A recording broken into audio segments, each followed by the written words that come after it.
সুপ্রিয় দর্শক, ইতিমধ্যে বাংলা চলচ্চিত্রে হয়তো অসংখ্য অভিনেত্রী এসেছেন, তবে শাবনূরের মতো এমন নায়িকা হয়তো বাংলা চলচ্চিত্রে আর কখনোই আসবে না। শারীরিক সৌন্দর্য, অসাধারণ অভিনয়, বাচনভঙ্গি সবকিছু মিলিয়ে এখনো পর্যন্ত শাবনূরকে টেক্কা দিতে পারেনি বাংলা চলচ্চিত্রের কোনো নায়িকা।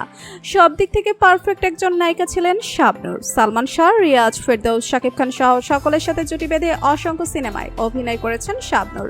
তবে আপনারা সবাই কম বেশি তাকে চিনে থাকলেও আপনারা কি জানেন বর্তমানে কি করছেন তিনি? বিস্তারিত জানতে ভিডিওটি না টেনে শেষ পর্যন্ত দেখে রাখুন।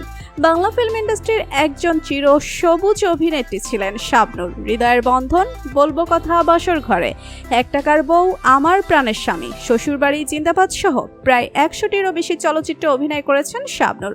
অভিনয়ের সাথে তিনি নিজের একটা যোগসূত্র করতে পেরেছিলেন এবং নিজের মেধা, পরিশ্রম এবং সৃজনশীলতার সবকিছুর সমন্বয়ে এক সার্থক প্রতিফলন ঘটাতে পেরেছিলেন শাবনূর, যার কারণে তিনি বাংলা চলচ্চিত্রের একজন জনপ্রিয় ও কিংবদন্তি অভিনেত্রী হতে পেরেছিলেন।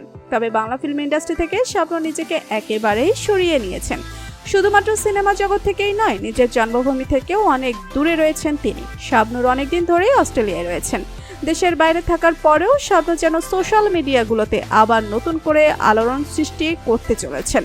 সিনেমা ইন্ডাস্ট্রি থেকে নিজেকে পুরোপুরিভাবে সরিয়ে নিয়ে একেবারে তিনি অস্ট্রেলিয়ার বাসিন্দা হয়ে যান।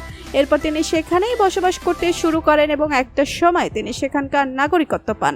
বর্তমানে ছেলে আইজান নিহানকে নিয়ে সব স্বপ্ন শাবনূরের। শাবনূর 2-3 বছর পর কয়েকদিনের জন্য নিজ জন্মভূমিতে আসেন। দেশে কয়েকদিন অবস্থান করে আবার অস্ট্রেলিয়ায় ফিরে যান শাবনূর। নিজের ছেলেকে নিয়ে শাবনূরের অনেক স্বপ্ন রয়েছে। ছেলের পড়াশোনা ও ভবিষ্যৎ নিয়ে শাবনূরের অনেক পরিকল্পনা রয়েছে। অস্ট্রেলিয়ায় বাংলাদেশে অসংখ্য মানুষ থাকেন, সেখানে অনেক মানুষের সাথে শাবনূরের বন্ধুত্বপূর্ণ সম্পর্ক গড়ে উঠেছে। তো বন্ধুরা, বাংলা চলচ্চিত্রের জনপ্রিয় অভিনেত্রী শাবনূরকে আপনার কেমন লাগে জানিয়ে দিন কমেন্ট করে। আর ভিডিওটি ভালো লেগে থাকলে একটি লাইক দিয়ে চ্যানেলটি সাবস্ক্রাইব করুন। ধন্যবাদ।